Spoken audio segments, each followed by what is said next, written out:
on espère, comme tout le monde, être sensible à la qualité de l'air. J'espère que quelqu'un ne répond pas non, je ne suis pas sensible à la qualité de l'air. Bien sûr, on est très sensible à la qualité de l'air.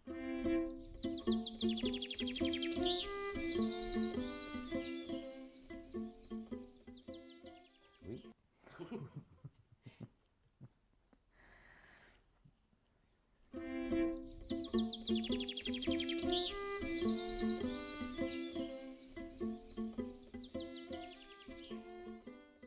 Une question qu'on peut un peu développer, une réponse qu'on peut développer. Alors les transports en commun, bien sûr, doivent être développés sur notre territoire. Il y a déjà un système de bus gratuit sur Carhaix. Nous souhaitons le développer au niveau, l'étendre au niveau géographique, au niveau au moins de Power Communauté, pour ce qui est d'un petit système de transport gratuit pour la population, pour aider les personnes à se déplacer, pour aller chez le médecin, pour emmener ses enfants à l'école, pour aller travailler. Nous souhaitons aussi élargir les horaires, l'amplitude horaire, pour que cela corresponde réellement aux besoins des gens. Alors, il y a un transport qui nous intéresse, mais dont on n'a pas spécialement la compétence, c'est les cars interdépartementaux ou interrégionaux, qui pourraient être des cars à hydrogène. C'est la région qui s'en occupe, mais on aimerait bien être partenaire et soutenir vraiment ce projet.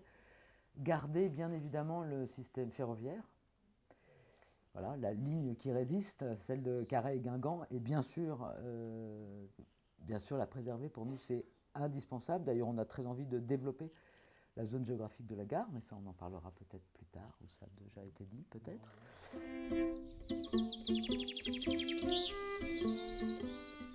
Le covoiturage, il y a déjà des zones de covoiturage sur Carhaix, enfin à la périphérie de Carhaix, et nous ce qu'on aimerait c'est qu'il y ait des zones de covoiturage dans Carhaix. Parce que les gens sont obligés d'aller un peu loin pour aller chercher une zone de covoiturage, donc sont obligés d'aller en voiture sur une zone de covoiturage. Donc on trouve que c'est un peu dommage. Donc il y a les zones de covoiturage et de pouvoir aussi organiser le covoiturage solidaire entre les gens. Donc ça c'est ce qu'on dit un peu toujours, c'est le lien, faire le lien entre les gens. Voilà, pouvoir proposer sous forme d'appli ou je ne sais pas, sous forme d'un cahier à la mairie, je ne sais pas, que des gens puissent proposer des transports réguliers ou des transports ponctuels. Le vélo à Carhaix est actuellement tout à fait difficile à pratiquer, voire même dangereux. Parce qu'il y a une circulation automobile anarchique, on va dire, et dense. Et donc il n'y a pas du tout de place pour le vélo actuellement. Il y a assez peu de place pour les piétons, mais encore moins pour les vélos. Donc vraiment, on veut, c'est un axe fort de notre mandature, c'est de créer des voies cyclables en site propre, c'est-à-dire des voies cyclables protégées, donc séparées des voies pour les automobiles. Donc de voyageurs à vélo qui est assez important, qui déboule, pour ne pas le nommer, devant le Lidl en sortant d'une des voies vertes, et qui se demande bien comment rejoindre le camping, la Biocoop, etc. etc. L'autre bout de la voie verte derrière le Glenmore. Voilà. Donc ça serait vraiment de relier toutes ces voies vertes entre elles, les relier aux zones de camping, aux zones de loisirs et au centre-ville, par de vraies voies séparées, sécurisées et accueillantes. Voilà. Sur le vélo, on aimerait aussi développer, alors pas un système de Vélib parce que c'est un peu compliqué à mettre en place et puis c'est extrêmement cher, mais par exemple d'avoir un partenariat avec les boutiques de vélo, il y en a 3 sur Carhaix, quand même, avoir un partenariat avec eux pour qu'ils puissent louer des vélos, quitte à ce que la municipalité participe financièrement aussi, à aider les gens à pouvoir louer des vélos électriques pour les gens qui habitent un peu en campagne, et puis parfois Carhaix est une ville qui monte un peu, pour que ça soit vraiment accessible à tout le monde. D'avoir aussi de vrais parkings à vélo, bien foutus, un petit peu dans tous les coins de la ville. Également inciter les parkings de supermarchés à en avoir, parce qu'il n'y en a pas du tout. Donc on est obligé d'accrocher son vélo au panneau place handicapée, ce qui est dommage à tout point de vue. Voilà, de développer des abris aussi pour les vélos. Abris, on avait dit vélos et poussettes qui pouvaient être intéressants devant la maison des services au public par exemple, ou sur la place du marché. Enfin voilà, avoir une vraie politique offensive pour faire la place au vélo, encourager les gens. On sait tous que, en gros, je ne sais pas, je dirais que 4 Caraisiens sur 5 a un vélo dans son garage, mais ne le sort pas, ou le met à l'arrière de sa voiture pour aller faire du vélo sur le chemin de halage. Mais on aimerait qu'ils puissent sortir de chez eux et aller tranquillement sur le chemin de halage, sur des voies sécurisées avec leurs enfants et le chat dans le panier à l'avant. Voilà.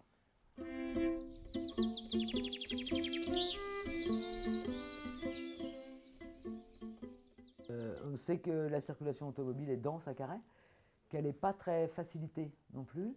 On voudrait pacifier la circulation, c'est-à-dire que ça soit aussi tout de même facile de circuler en voiture.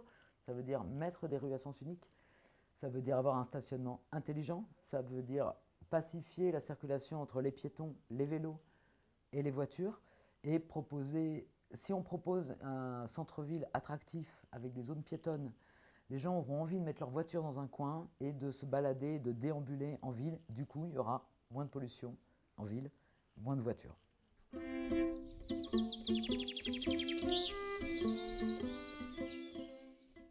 Alors oui, développer fortement même les pistes cyclables, même les voies cyclables, c'est-à-dire vraiment des voies protégées et non pas qu'une bande cyclable avec un petit vélo au milieu de la route qui a le droit de se faire écraser, mais vraiment des voies séparées sécurisantes.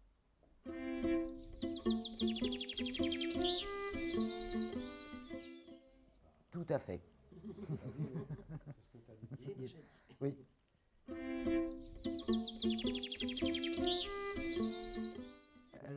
C'est envisagé de passer par exemple la rue principale à 30 et d'avoir des vraies zones de rencontre. Par exemple le carrefour du Cresquer, qui est en fait un faux carrefour, le passer en zone de rencontre. Donc une zone de rencontre, c'est 20 km/h et priorité absolue aux piétons. Voilà. Donc ça, ces zones de rencontre, on peut les mettre à d'autres endroits, on peut les mettre devant Vorgium. Voilà. Pour vraiment diminuer, je pense que ça peut être agréable pour tout le monde. Et pour les conducteurs, c'est sécurisant pour tout le monde. Les piétons, les voitures et les vélos.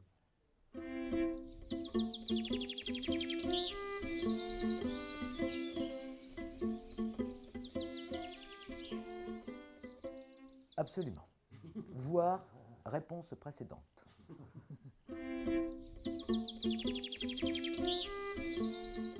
Il y a eu des pédibus à Carhaix. Il y a eu une expérience pendant 1 an ou 2, je crois. Et moi, je voyais des mômes passer devant chez moi, je trouvais ça très sympa. Ça a été abandonné et c'est bien dommage. Il faut effectivement, en partenariat évidemment avec les écoles, avec les associations de parents, promouvoir ça, bien sûr.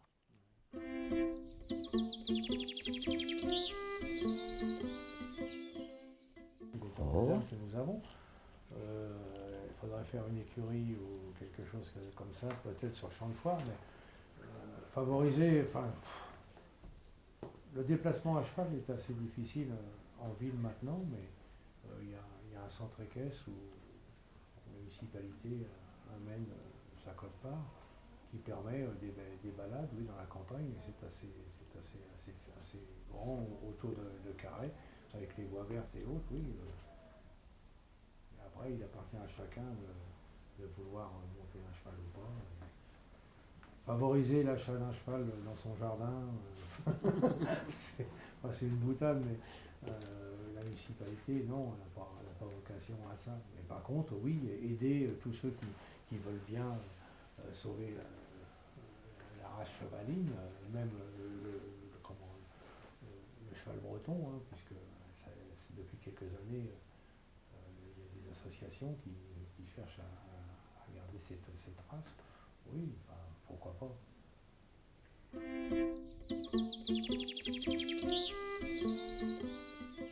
Moi, je crois que Laure a dit déjà beaucoup de choses. Hein.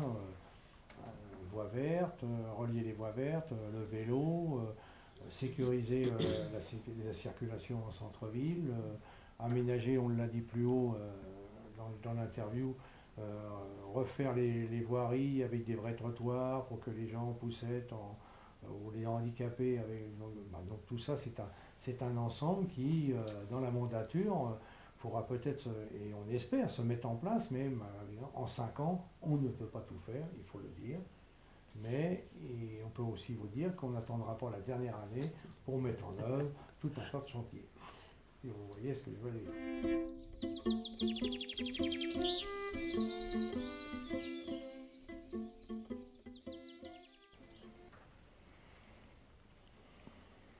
Alors, il y en a qui pensent au nucléaire, qui pour d'autres n'est pas une solution.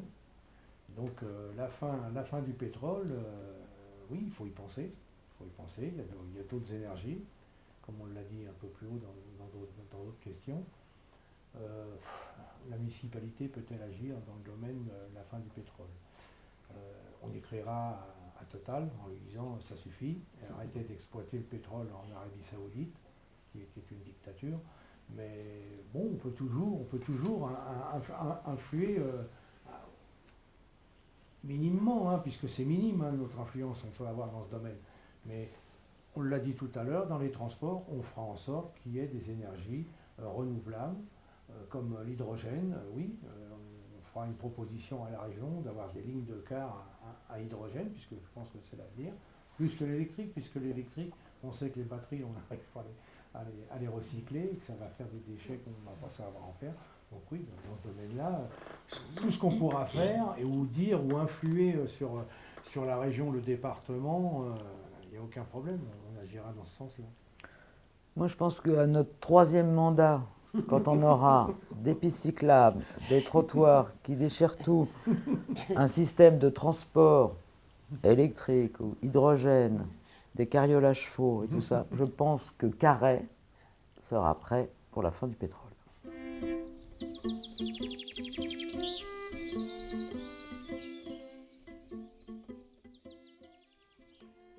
Alors, le problème, c'est qu'il n'y a plus de fret à la gare. Donc c'est un vrai problème d'acheminement des marchandises, puisque les marchandises sont acheminées par camion, exclusivement pour venir à Carhaix. Je ne sais pas si on a la main là-dessus. Je me dis que l'avenir nous portera chance et qu'il va falloir réfléchir à ça. Il faut aussi peut-être relocaliser les achats, mais ça c'est pareil, c'est aux consommateurs de le faire, même si nous on peut impulser quelque chose pour dire évidemment qu'on soutient les commerces locaux et que allez plutôt dans vos commerces plutôt que de commander sur Amazon. Évidemment, voilà. Je pense que c'est quelque chose, c'est une prise en compte collective, que la mairie doit effectivement être là, être présente et soutenir en partenariat avec tout le monde et avec tous les habitants. Et utiliser éventuellement le canal quand il n'y aura plus de pétrole, avec des chevaux sur les chemins de halage.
Oui, bien sûr, comme tout le monde. Mais, après, il y a l'air qu'on respire mais qu'on ne connaît pas, et qui ne dépend pas que de nous. On voit bien les circuits aujourd'hui de la planète, hein, de ce qui est produit à un endroit, l'air peut devenir respirable à l'autre bout de la planète. Donc, mais il y a à chaque fois, comme je disais, la capacité pour chacun d'essayer de faire en sorte, au moins que sur son propre territoire, il participe au sauvetage de la planète.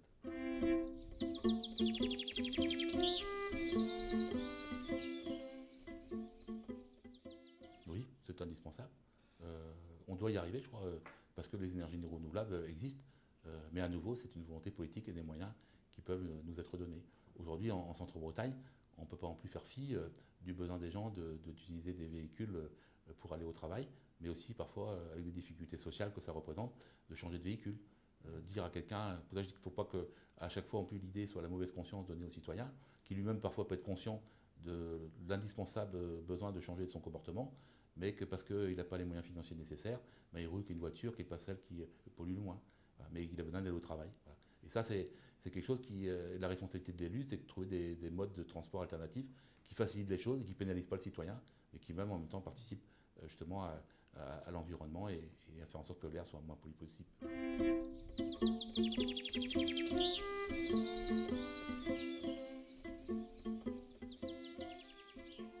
D'abord ici on a créé quelque chose qui est assez rare, parce que j'étais assez fier il y a quelques jours. Dans Ouest France, il y avait une carte de toutes les villes qui sont passées à la gratuité du transport collectif. Et Carhaix en fait partie. Alors, on était la seule commune quasiment dans le Grand Ouest de Ouest France à avoir lancé ça il y a près de 10 ans ou 15 ans maintenant, puisqu'on a Aible Bus, qui est un transport collectif gratuit. On avait un certain nombre de visiteurs, de passagers dans les années 2000. Aujourd'hui, on est à 35 000 passagers par an. Et vous voyez le bus passer, il y a toujours du monde dedans, ce qui n'était pas le cas au départ. Là aussi, on a toutes les pratiques ont changé, parce qu'il y a même des gens qui m'ont dit qu'ils avaient abandonné leur voiture sur Carhaix. Ils disent, on n'a plus besoin de voiture grâce à Aible Bus. Et quand il y a un transport à faire, s'ils doivent aller un peu plus loin, soit ils font du covoiturage, aujourd'hui tous les systèmes sont mis en place pour cela, ou aussi prennent le train. La chance qu'on a ici à Carhaix, c'est que pour ceux qui habitent en centre-ville en tout cas, on peut partir avec sa valise le matin, prendre le TER, aller à Guingamp et prendre la ligne grande vitesse ensuite pour l'endroit d'Europe. Je ne dis pas à Paris, parce que je trouve que c'est pas bien qu'on concentre le déplacement sur Paris, mais au moins d'avoir la capacité de pouvoir se déplacer à pied, en vélo, et de prendre le train, un mode alternatif de transport, pour aller là où on doit aller, soit pour son travail ou pour ses loisirs. C'est indispensable, c'est ce qu'aujourd'hui chaque collectivité est en train de mettre en place aussi. Et c'est vrai que là, ça touche aussi la question de l'urbanisation. Et c'est pour ça que le plan de redynamisation du centre-ville va intégrer toutes ces notions-là pour que l'intermodalité, avec des lieux spécifiques, comme celui de la gare, comme celui du collège et du lycée, avec une gare aussi routière, permette à chacun de pouvoir après, selon le mode de transport qu'il choisit, de pouvoir exercer tel qu'il entend en la matière.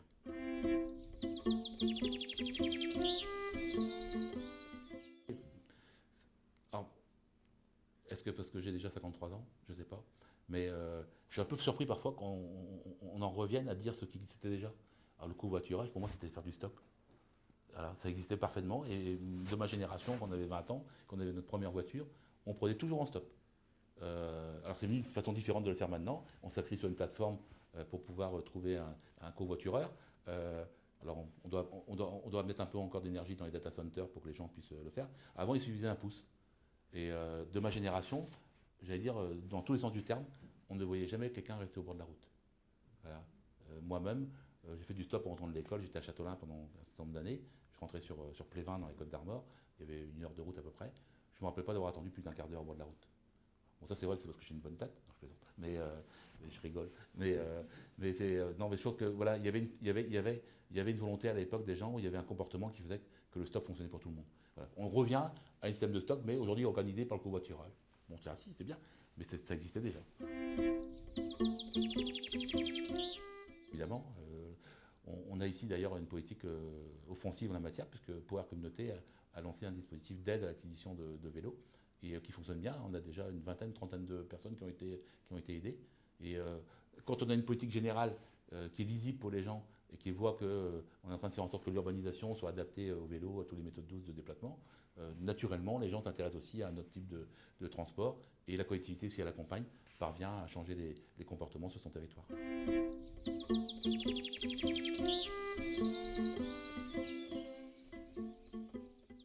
On est tous d'accord. Mais on est aussi en zone rurale où la voiture pour aller dans un village, à Poulaouen ou à Kerglof ou à Saint-Ternam, nécessite d'avoir une voiture aujourd'hui. Mais il faut amener des solutions alternatives. Moi, je crois beaucoup à chaque fois à l'anticipation et à la capacité d'entraîner les gens dans un autre dispositif. Mais faut-il encore leur donner la possibilité de le faire? Voilà. Et c'est notre rôle que d'anticiper et de trouver des solutions où les gens pourront modifier leur comportement. C'est en tout cas cet espoir-là que je formule et que je me donne, moi, en tant qu'élu, la responsabilité d'être à la ville de Carhaix.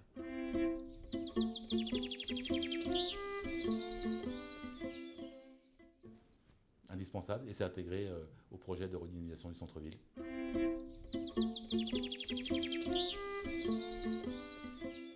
Oui, on a commencé, il y en a avoir un il y en avait 2 ou 3 qui avaient été posés il y a quelques temps. Là, on en posait un près de Casino, du supermarché. C'est aussi d'ailleurs pour aider un magasin qui lui-même a besoin de se maintenir en centre-ville.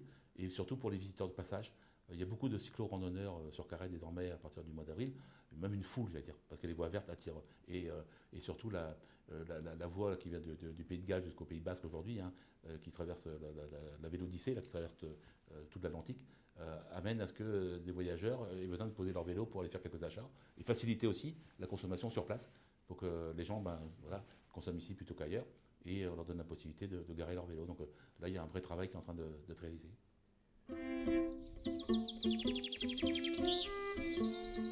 Indispensable. Le plan de redynamisation comprendra une priorité à droite pour faire en sorte que justement les voies soient toutes ici à 30 km/h en centre-ville.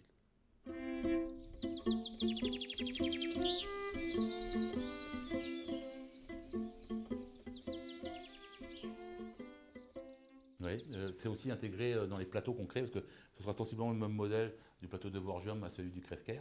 Vous avez peut-être vu d'ailleurs comment fonctionne le plateau du Cresquer. La voiture n'est pas prioritaire. Et ça fonctionne plutôt bien, je trouve. Il n'y a pas d'accident, enfin, je n'entends pas en parler. Et puis surtout, on parlait tout à l'heure de quelque chose qui est celle de la convivialité et de la manière de s'accorder avec l'autre. Il n'y a pas vraiment Là, on parle de priorité à droite ou à gauche. Les gens ne savent pas trop s'il y a priorité à droite ou à gauche au carrefour du Cresquer. Alors pour vous cacher, au moment où on l'avait fait, on avait quand même maintenu un dispositif qui aurait permis de remettre des feux. Il y avait des feux tricolores à l'époque, à cet endroit-là, au cas où ça ne fonctionnerait pas. Mais on s'est dit, si on base ça sur l'intelligence des gens et sur le bon sens et le bien vivre ensemble, bah peut-être que ça va fonctionner. Et bien les gens se font des signes de la main. Parfois, c'est pas à vous de passer, mais comme votre voiture est un peu avancée ou celle de l'autre l'est également, ben la personne va dire, bah, passe quand même. Et je vois que ça fonctionne. Ouais, on est sur le retour d'une civilité.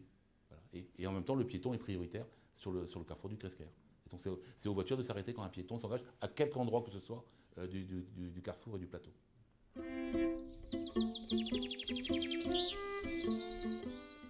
Ouais, il y a eu des tentatives déjà fortes qui ont été un peu plus fortes à un moment.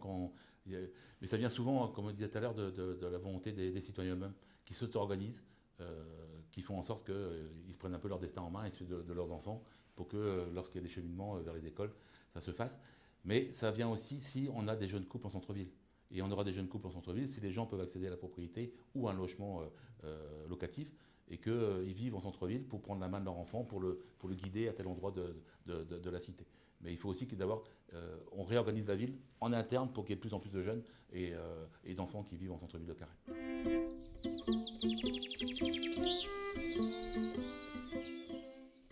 Ah, ici, ça a été ma première rencontre avec Hubert Lebec, que je salue. Alors, je ne dis pas le nom, peut-être, mais bon. On va saluer l'homme du cheval à Carhaix, parce que c'était lors de la grande foire de novembre. Je l'avais croisé, il m'avait dit, je n'ai vu personne avec qui discuter ce matin. Et donc, on est allé prendre un café ensemble. Et il m'avait dit, est-ce que si tu es élu, c'était en 2000, est-ce que tu serais prêt à relancer la Calagon? C'est un nom qui est particulier, hein, ça veut dire la foire d'hiver, qui était tombée en désuétude, qui avait disparu, et qui amenait, c'est la dernière foire de la vente des chevaux avant l'hiver. C'est après, quand les chevaux commencent à coûter cher. Parce que si vous les gardez pendant 6 mois à l'écurie, à nourrir avec l'avoine, il vaut mieux vendre le cheval au bon moment. Et j'ai dit, bah oui, si on est élu, on le fera. Et on l'a fait ensemble, et on a réintroduit le cheval par une manifestation très festive, hein, que tout le monde apprécie, et que tout le monde va visiter au mois de novembre, et avec aussi une équipe qui s'est mise en place pour maintenant l'utilisation du cheval dans le travail en centre-ville. Donc il y a Hervé, il y a Yann, il y a toute une équipe, il y a Christian. On voit des gens qui savent aussi que le cheval, en particulier ici, c'est la protection et la préservation de l'espace breton, hein, du cheval breton, qui amène aussi en plus imaginer de l'avoir dans son utilité après dans le travail au quotidien pour le bien de la société.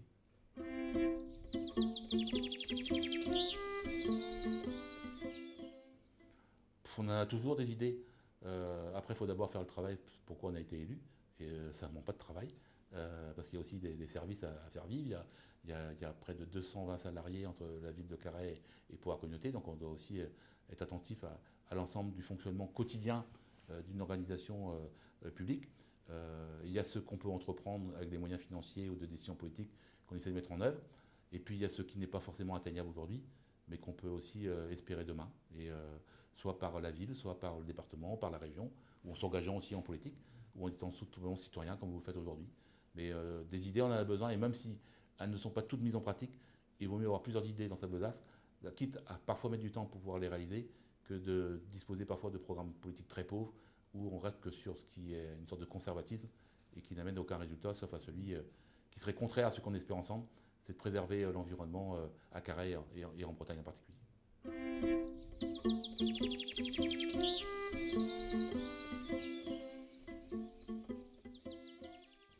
De la même façon, on sait que c'est inéluctable. On reviendra, comme je disais tout à l'heure, on parlait tout à l'heure du covoiturage et du stop. Il y a eu ici une anecdote, j'aime bien la raconter parce que c'est celle de ma maman. Ma maman est originaire de Mautreffe, En 1930, au bourg, mon grand-père était boulanger, il avait l'électricité. Maman s'est mariée avec papa en 1956, à 3 km de là, en Plévin. Il n'y avait pas d'électricité. Il y avait 26 ans d'écart entre les deux communes. Elle aimait vraiment beaucoup, hein, parce que pour revenir à la lampe à pétrole en 1956, il fallait le faire. Tout simplement parce qu'en 1930, au bourg de Motreff, ils bénéficiaient des carrières. Et les carrières avaient tous leur système autonome de création d'énergie hydroélectrique sur les cours d'eau. Et ça électrifiait 2 à 3 000 foyers. Je ne sais pas si vous vous rendez compte. Tout cela a disparu par le monopole qui a été créé à un moment par EDF, qui interdisait la capacité de produire et de distribuer l'électricité. Mais ici, tous les cours d'eau avaient leurs turbines. Tous les cours d'eau avaient leurs turbines. Tout ça a disparu. Voilà. Comme le stop, ça reviendra sous une nouvelle forme, plus moderne, plus adaptée. Mais d'abord, on a ici la capacité de créer l'énergie. Elle est entre deux mains. Voilà. Mais donnons-nous la possibilité politique de le faire. Et moi, je vous fais le plan dès demain.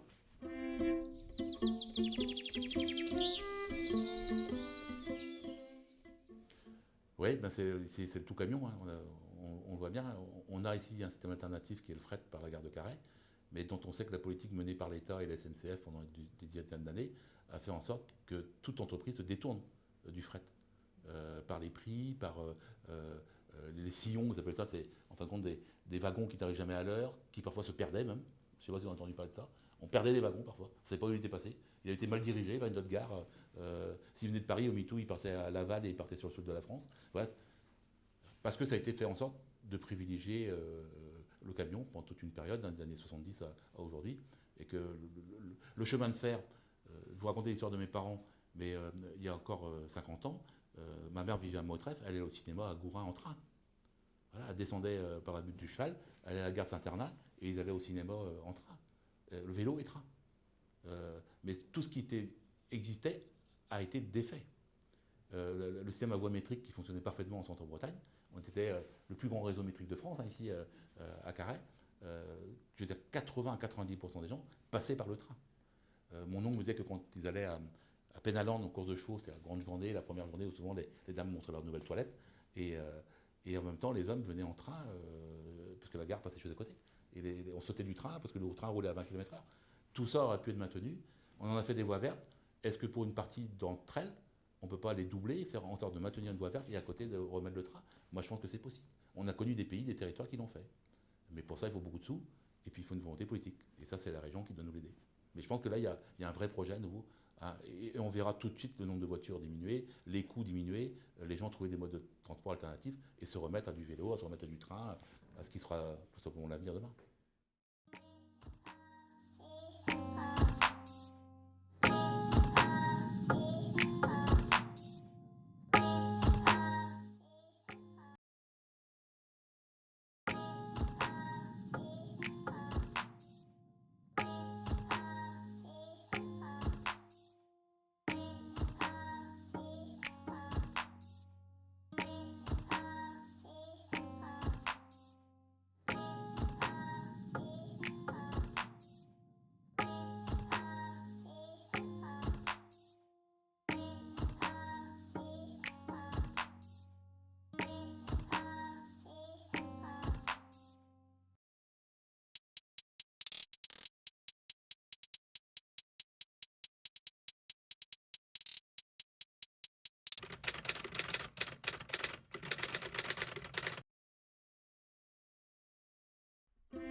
Alors, la qualité de l'air, oui, forcément. Après, en Bretagne, on a quand même la chance d'avoir, j'imagine, hein, une qualité de l'air qui est quand même satisfaisante. Donc forcément, dès qu'on pourra utiliser des transports qui permettent de moins émettre tous les gaz, notamment les particules fines, forcément, on sera vigilant dans le choix des transports en commun notamment.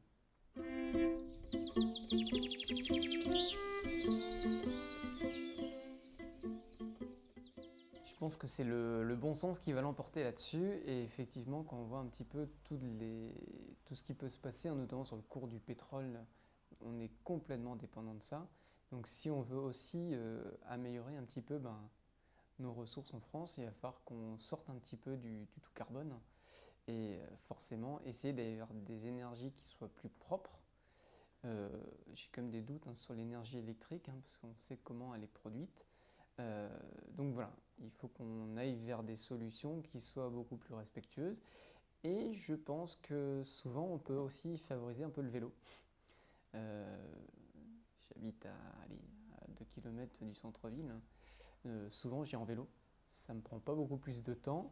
Donc voilà, je pense que c'est aussi un atout et puis un intérêt. Ça fait du bien pour la santé. Et puis, donc, charge aussi à nous d'être un petit peu plus responsables et puis respectueux un petit peu de notre planète sur ce sujet-là.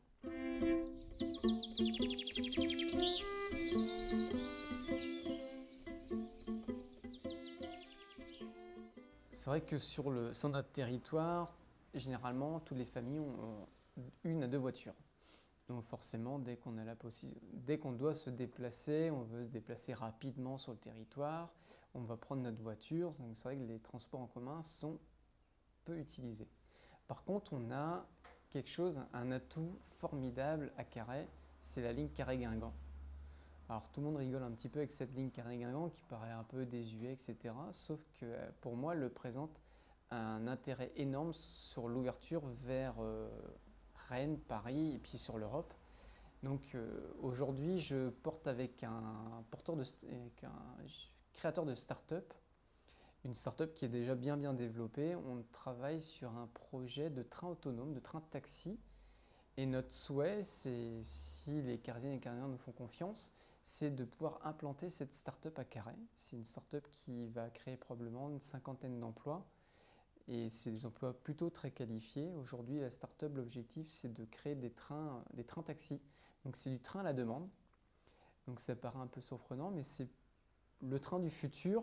Donc ce sont des navettes de 15-20 personnes avec des possibilités aussi de mettre des poussettes, des personnes handicapées dedans. Donc l'objectif de ce train-là, c'est quasiment du train à la demande. Dans le quart d'heure qui suit, on a une navette qui nous envoie éventuellement sur Guingamp à une vitesse beaucoup plus rapide que les autorails classiques. L'intérêt de ce train autonome et de ce train taxi, justement, il est autonome. Donc du coup, il peut s'intégrer dans une circulation de trains classiques, de TER, d'autorail. Donc je pense que l'avenir de notre territoire aussi, il passe par là. C'est qu'on a des trains très réguliers entre Guingamp et Paris. Si on a ces trains taxis qui nous permettent d'aller très rapidement vers Guingamp, on peut partir vite du centre-Bretagne, mais aussi on peut y revenir très rapidement. Donc l'intérêt aussi du train taxi, c'est de développer toute une économie autour de ce train-là. Et donc un village de start-up, une coopérative du numérique, un pôle de formation aux nouvelles technologies. Donc c'est vraiment c'est un projet global. Et je pense que l'axe principal sur les transports en commun pour nous, c'est vraiment cette ligne Carhaix-Guingamp qui peut nous donner une belle ouverture sur le monde. Aujourd'hui, c'est vrai que c'est essentiellement la voiture sur notre territoire. Si on installait éventuellement des garages à vélo en centre-ville, on pourrait très facilement passer d'un mode de transport à l'autre. Passer d'une commune à l'autre, c'est beaucoup plus compliqué. Je pense que la voiture a encore toute sa place. Alors, je pense qu'il ne faut pas se fermer de porte. Pourquoi pas créer, comme on le connaît sur Paris, les Vélib', etc. Pourquoi pas des voitures aussi à disposition. Je pense qu'on peut tout imaginer pour créer un petit peu les modes de transport de demain et ne pas s'interdire aussi d'avoir des voitures, des prêts de voitures, etc. Donc tout est possible et tout est imaginable.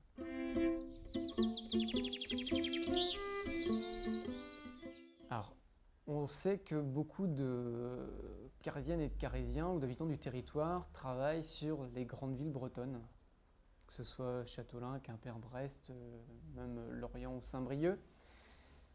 Forcément, le covoiturage a toute sa place. D'une part parce que c'est économique, d'une part c'est beaucoup plus sympa de faire le voyage à deux que d'être tout seul pendant 1 an dans sa voiture.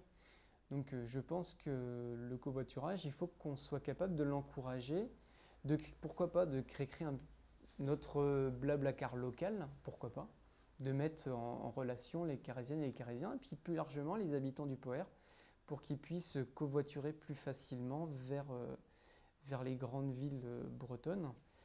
Parce que si on est capable d'apporter cette plus-value-là à des gens qui habitent ou qui travaillent du moins sur le littoral, on arrivera justement à les inciter à venir s'installer durablement à Carhaix. Alors, on a beaucoup de propositions à faire autour du vélo. C'est les pistes cyclables, de véritables pistes cyclables. Alors moi qui fais beaucoup de vélo et qui circule beaucoup, mais avec un vélo de route, les pistes ensablées, je ne peux pas. Je ne peux pas aller dessus parce que c'est un risque de crever, etc. D'avoir de véritables pistes cyclables sécurisées pour que les enfants et les parents puissent circuler en toute sécurité. C'est la mise en place aussi de garages à vélo en centre-ville pour que les gens puissent venir faire aussi leurs courses en centre-ville. Mais ce n'est pas juste un cerceau là où on vient glisser et puis on met un cadenas.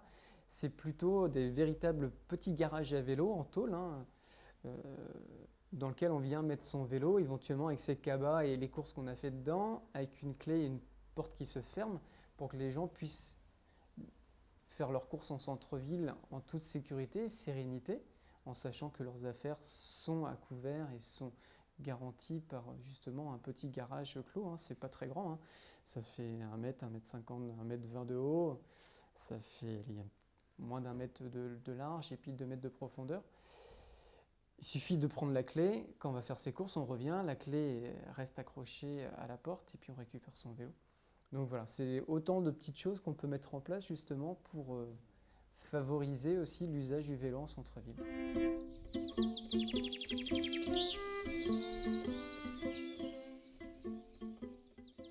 Là, ça va être compliqué d'y passer. Forcément, beaucoup de nos voitures sont des voitures thermiques.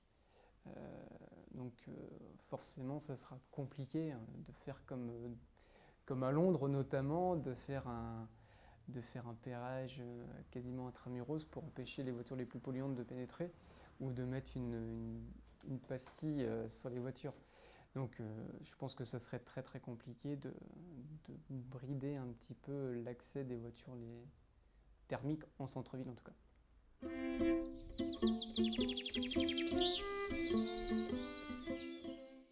Forcément 100% pour.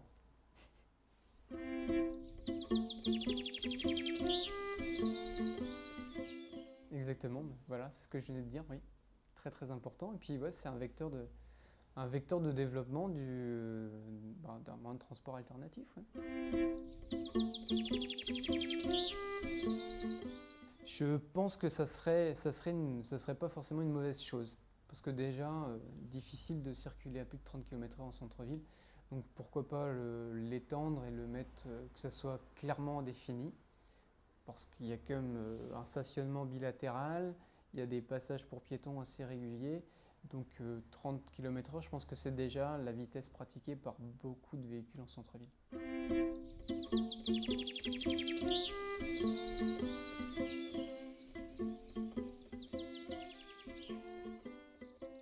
Alors pourquoi pas créer ce genre de choses, mais je pense que ça sera dans un schéma global de réaménagement de tout le centre-ville. Forcément, il y a des zones où il va falloir faciliter un petit peu l'accès aux piétons, des routes partagées, etc. Je pense qu'il ne faut rien s'interdire, il faut mettre tous les sujets sur la table, les co-construire justement avec les Carésiennes, les Carésiens, les usagers de la route, les commerçants, les services, tous les services en fait qui pourront nous accompagner dans l'amélioration très significative de notre cœur de ville.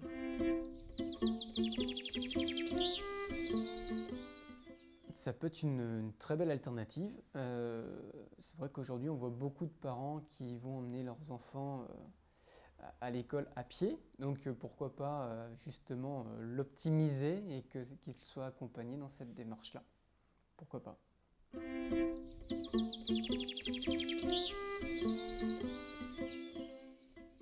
Alors j'ai une attache particulière au cheval breton. Alors, grand-père était maquignon et marchand de chevaux, donc forcément c'est une sensibilité assez forte vers le cheval breton qu'on pourrait valoriser justement toujours autour des anciens, faire des promenades pour nos anciens. Et la voie verte s'y prête complètement pour ce type d'événement. Donc pourquoi pas le développer, et justement notamment sur aussi l'entretien des voies vertes. Donc on pourrait imaginer justement l'exploiter comme il a été utilisé par le passé pour tous les services qu'il a pu nous rendre dans les champs, etc. Donc pourquoi pas réutiliser le cheval breton sur les voies vertes, oui, pourquoi pas. Plutôt favorable, ouais.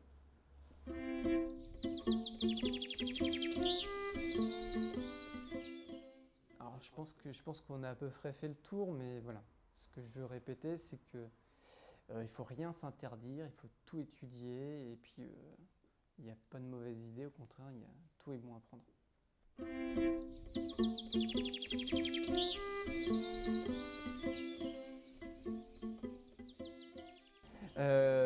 Gros sujet, je pense que c'est quelque chose qui va venir, qui va s'imposer naturellement à nous.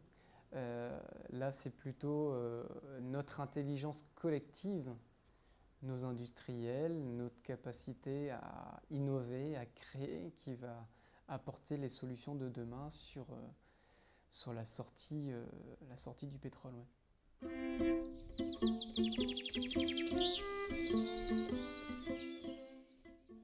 Plusieurs possibilités, hein, le ferroutage. Le ferroutage, on a une gare à Carhaix, on a la possibilité d'utiliser et d'optimiser la ligne de chemin de fer Carhaix-Guingamp, la mise en place de plateformes de ferroutage, etc. On sait éperdument qu'il y a quelque chose qui est en train de se passer, hein, c'est le commerce en ligne qui aujourd'hui monopolise beaucoup les routes. On sait que probablement on ne pourra pas aller à plus de 20% des achats en ligne, justement parce que sinon on va venir saturer les routes avec justement des transports de marchandises, de colis. Donc charge à nous aussi de valoriser notre commerce de proximité pour apporter une vraie plus-value et éviter de transporter bêtement des cartons à moitié vides aussi, hein, souvent, sur nos routes, et puis du coup ralentir un petit peu le transport, toutes les formes de transport en fait.